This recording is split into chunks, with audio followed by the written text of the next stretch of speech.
Now, I want some more questions. So don't be shy. Oh, by the way, this lady here, and well, I can't tell her. Excuse me. I can't tell her, but I would be Jim. But Jim, my friend Jim, my young friend Jim, and this lady here went to school together in Japan. And that was recently. It wasn't back in 1700. So I didn't mean to get out of character, but when I first did that, I thought, well, maybe I better finish it. So give me a question. When you became president, where did you live during your first days of your presidency? Okay, very good question. Now, when I was inaugurated to be the first president elected unanimously by the Electoral College, was I the president of 13 states? No. I was the president of 11 states. 2 of the states had not ratified the Constitution. And so if they had not ratified the Constitution, were they actually part of the United States of America? No. Those 2 states were Rhode Island and North Carolina. So, Rhode Island. Yeah. Well, see, Rhode Island didn't even send a delegate to the Constitutional Convention. And so all the delegates said, I was president of the Constitutional Convention. Well, we called them Rogue Island because they really weren't part of it. See.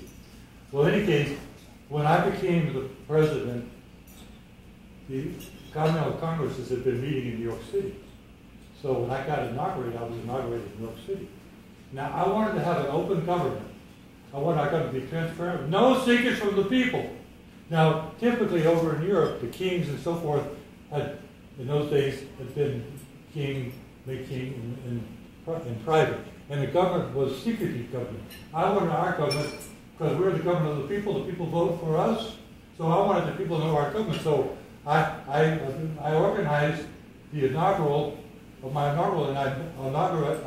chose it to be on a balcony on the second floor in New York City. And 10,000 New Yorkers were out there watching, so they can all see me take my oath of office. And since then, the presidents have always taken their oath of office outdoors. You wonder, why in the world would the president suffer in, and by the way, I never served in Washington, D.C. I served a year and a half in New York City, and then we voted to move the capital to District of Columbia, Washington, D.C. But during the 10 years it took to build the Washington, D.C., our government headquarters, the capital, was in Philadelphia.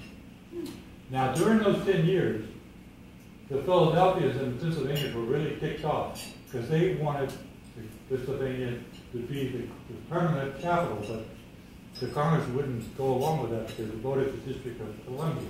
Now, the reason why we have the District of Columbia, if the capital had been put into one particular state, would that state be assumed to be like a priority over some of the other states? Yes.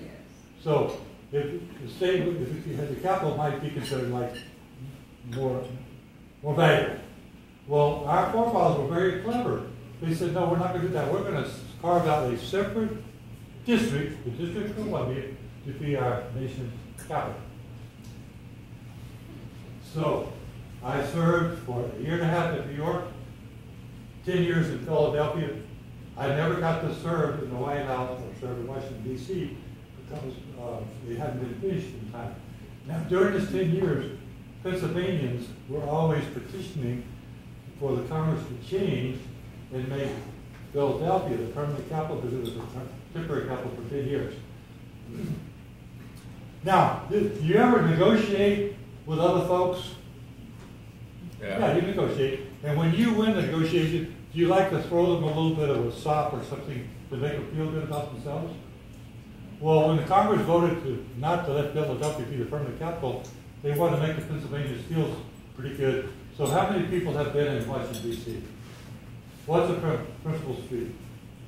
Pennsylvania Avenue. So see, they were pretty smart. They didn't give Philadelphia or Pennsylvania the capital, but they named a major street, Pennsylvania Avenue. Now that's a pretty good strategy. And see, I always followed the feeling and the business and the principle to always be ethical, to be moral, to be honest, but to couch things in people's best interest. So we made it, but they just feel pretty good every time we go to DC. Man, they walk up down their street. You see, proud as can be. So that's it. Is that a good enough answer? You Good enough answer. Okay, please. Were you aware of, and if you were, what were your thoughts on them building a monument for you in Baltimore? There's a beautiful monument to me in Richmond.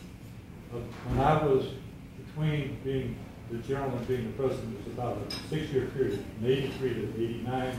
I was back home in Mount Vernon. And the most famous French sculpture was sent over by Ben Franklin, the recommendation to the sculpture meeting. So he made a live mask. And it was done at Mount Vernon.